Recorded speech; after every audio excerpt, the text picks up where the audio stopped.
down the jetway. And any unaccompanied minors ages 5 to 11 travel. What if I told you that one of the most respected names in engineering, an icon of luxury, aviation, and British national pride, was once so deep in financial ruin that it had to be rescued like a sinking ship? A company whose engines powered war-winning fighter planes, futuristic commercial jets, and whose cars chauffeured royalty, went bankrupt. Not because people stopped buying, not because of war or scandal, but because it bet everything on one revolutionary idea, and it backfired.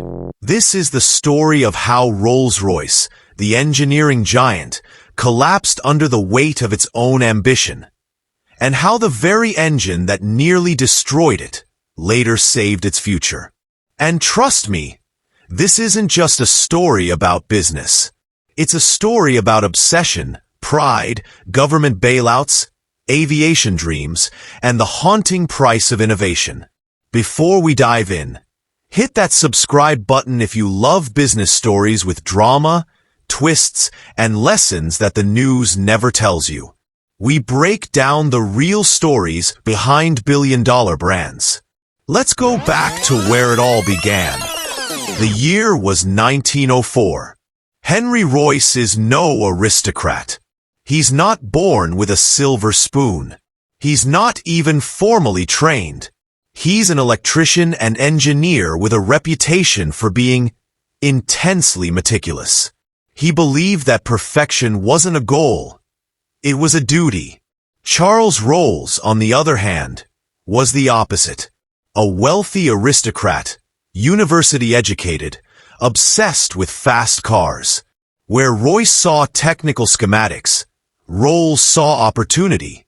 Two very different men. But their partnership would become legendary. They shook hands. And from that handshake, Rolls-Royce was born. They set out to build not just cars, but the best cars in the world. Vehicles that didn't just function. They performed with elegance, silence, and strength. By 1907, their Silver Ghost was called the best car in the world. A mix of mechanical excellence and smooth driving that made other cars feel like farm wagons. But the true rise of Rolls-Royce didn't happen on land. It happened in the sky. Fast forward to 1914. The world is at war. Suddenly, air power is everything. Fighter planes are the future of military dominance. Rolls-Royce answers the call. They begin designing aero engines, creating the famous Eagle engine, which powered the first non-stop transatlantic flight. In World War II, Rolls-Royce outdoes itself again with the Merlin engine, the heart of the Spitfire, the legendary British fighter that helped defeat the Nazis in the Battle of Britain. This engine didn't just win battles. It saved nations. Rolls-Royce had now gone beyond luxury cars. It was now the beating heart of British engineering pride. But prestige is a heavy crown. And behind the walls of success, pressure was mounting. The world of aviation was changing. The age of jet engines had begun, and Rolls-Royce wanted to lead the charge. But no one could predict that the next engine they built would be the one to break them. By the 1960s, Rolls-Royce's car business was iconic. But the real money, the real glory, was in aerospace. In the jet engine world, they were up against fierce competitors. General Electric, Pratt & Whitney, Snecma in France. These weren't car makers dabbling in planes. They were aviation titans. So Rolls-Royce made a bold move. They decided to build an engine that would leapfrog the competition. Not just better, revolutionary. They called it the RB211. It would be a triple-spool turbofan engine. Lighter, more efficient, more powerful than anything else flying. One problem. It was also wildly complex, unproven, and expensive. But in 1968, They won a major contract with Lockheed. The RB-211 would power Lockheed's new L-1011 TriStar, a sleek, futuristic wide-body jet meant to rival the Boeing 747 and McDonnell Douglas DC-10. This was a $170 million deal. Huge. But there was a catch. Rolls-Royce underbid the contract to win it. They assumed they'd make up the difference later, through upgrades, maintenance, and future orders. Classic mistake. The RB-211 project was bleeding money. One engineering issue after another. They tried using carbon fiber fan blades to save weight, but they shattered during testing. The engine wouldn't meet its targets, and while the engineers were scrambling, the accountants were panicking. Rolls-Royce was losing £20 million per month. By 1970, they were over £200 million in the red. Investors were spooked. Executives were scrambling. The government was watching in silence. And then, everything collapsed. February 4th, 1971. A date forever burned into British business history. Rolls-Royce officially declared bankruptcy. The great symbol of British innovation had fallen. People were in shock. Newspapers screamed. Stock markets trembled.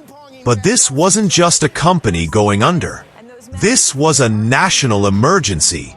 If Rolls-Royce failed, thousands of jobs would vanish. The Lockheed deal would collapse. Britain's reputation in aerospace would take a fatal blow. And here's the twist. The RB-211 engine wasn't even that far from working. It was close. So close, in fact, that the government realized they couldn't afford to let it die. In an unprecedented move, the British government nationalized the aerospace division of Rolls-Royce. They split the company. The car division went its own way, eventually sold to different hands, and after many twists, it's now owned by BMW. But the Rolls-Royce that builds jet engines today, that's the company the government saved in 1971. They poured in cash, gave the engineers time, and finally, the RB-211 worked. It powered the TriStar, then future jets, then evolved. From the RB-211 came the Trent engine family, used today in Boeing 787 Dreamliners, Airbus A330s, and many more. Rolls-Royce wasn't just back. It was soaring. Today, Rolls-Royce Holdings is a global powerhouse in aerospace. Their engines are renowned for precision and efficiency. But the shadow of 1971 still looms. That collapse, it taught the business world a brutal lesson. Innovation isn't free. Pushing boundaries is dangerous. And when pride, ambition, and pressure collide, it can take down even the greatest names. The RB-211 was both a catastrophe and a triumph. It broke the company, but it also built the future. It's ironic that the very engine that caused bankruptcy became the reason the brand exists today. But maybe that's the cost of greatness. So here's the question. Was Rolls-Royce reckless or visionary? Did they bet too big? Or was it a necessary risk to stay on top of the world? Let me know your thoughts in the comments below. And if you love stories like this, real stories of ambition, collapse, growth, and money, hit that like button and subscribe now. We've got more unbelievable business stories coming up. Stories that prove truth really is stranger than fiction. Until next time, keep building, keep dreaming, but never forget what took down the giants.